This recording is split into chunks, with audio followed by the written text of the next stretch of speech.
Supreme কোর্টের এই order কপিতে তাৎপর্যপূর্ণভাবে খুব গুরুত্বপূর্ণ একটা বিষয় লক্ষ্য করা যায়, সেটা হচ্ছে ন্যাচারাল জাস্টিস।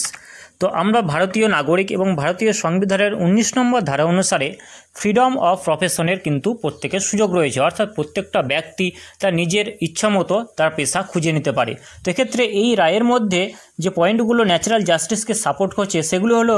যোগ্যদের যে হকের চাকরি, সেই হকের চাকরি ফিরিয়ে দিতে চাইছে সুপ্রিম কোর্ট, অর্থাৎ তাদের যে অধিকার সেই অধিকার ফিরিয়ে দিতে চাইছে। পয়েন্ট নাম্বার 2, এখানে যোগ্য চাকরিদের মৌলিক যে অধিকার রয়েছে সেই মৌলিক অধিকারকেও রক্ষা করতে চাইছে সুপ্রিম কোর্ট। এবং পয়েন্ট নাম্বার 3, যে সমস্ত অযোগ্য ক্যান্ডিডেট এই সিলেকশন প্রসেসের মধ্যে ঢুকে গিয়েছে তাদেরকে বাদ দিয়ে যে সমস্ত বঞ্চিত যোগ্য চাকরি প্রার্থীরা এখনও রাস্তায় বসে আছে তাদেরকে এই প্যানেলের মধ্যে যারা তারা ঢুকতে পারে বা তারা যাতে চাকরিটা ভবিষ্যতে পায়, তো তাদের যে মৌলিক অধিকার সেই মৌলিক অধিকার রক্ষার কথাও ভাবছে সুপ্রিম কোর্ট।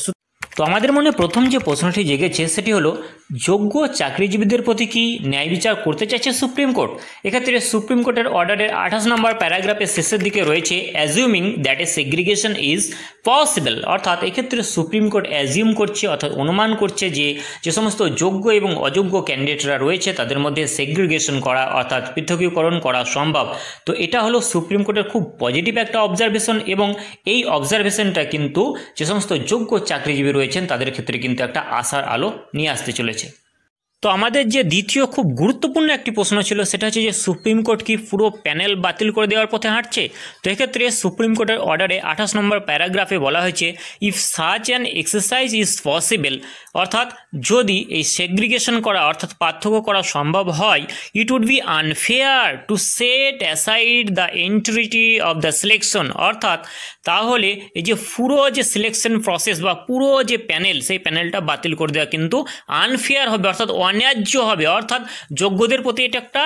অন্যায় অবিচার করা হবে। যেখানে বলা হচ্ছে যে which extend two approximately 25,000 appointments, অর্থাৎ যেখানে প্রায় 25,000 মানে যে অ্যাপয়েন্টের ব্যাপার আছে, অর্থাৎ 25,000 শিক্ষক শিক্ষিকা এবং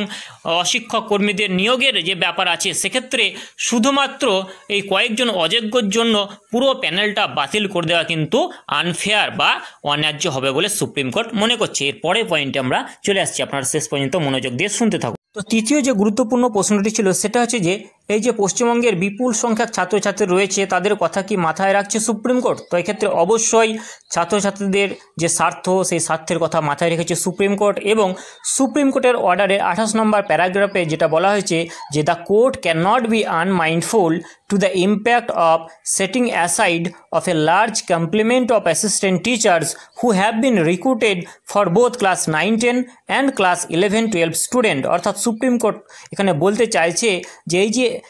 9-10 এবং 11-12 যে হাজার হাজার ছাত্রছাত্রী রয়েছে, যদি পুরো প্যানেল বাতিল করা হয় তাহলে কিন্তু এই শিক্ষক শিক্ষিকারা স্কুলে যেতে পারবেন না, তার ফলে এই সমস্ত ছাত্রছাত্রীদের পঠন পাঠনে একটা বিশাল একটা ক্ষতির সম্ভাবনা রয়েছে, এবং এভাবে ছাত্রছাত্রীদের প্রতি সুপ্রিম কোর্ট কোনোভাবেই আনমাইন্ডফুল বা অবিবেচক হতে পারে না। সুতরাং ছাত্রছাত্রীদের যে পঠন পাঠনের কথাটা গুরুত্ব রেখেছে, এবং এটাও কিন্তু এই প্যানেল বা সিলেকশন প্রসেস বাতিল না হওয়ার ক্ষেত্রে একটা গুরুত্বপূর্ণ ভূমিকা পালন করছে।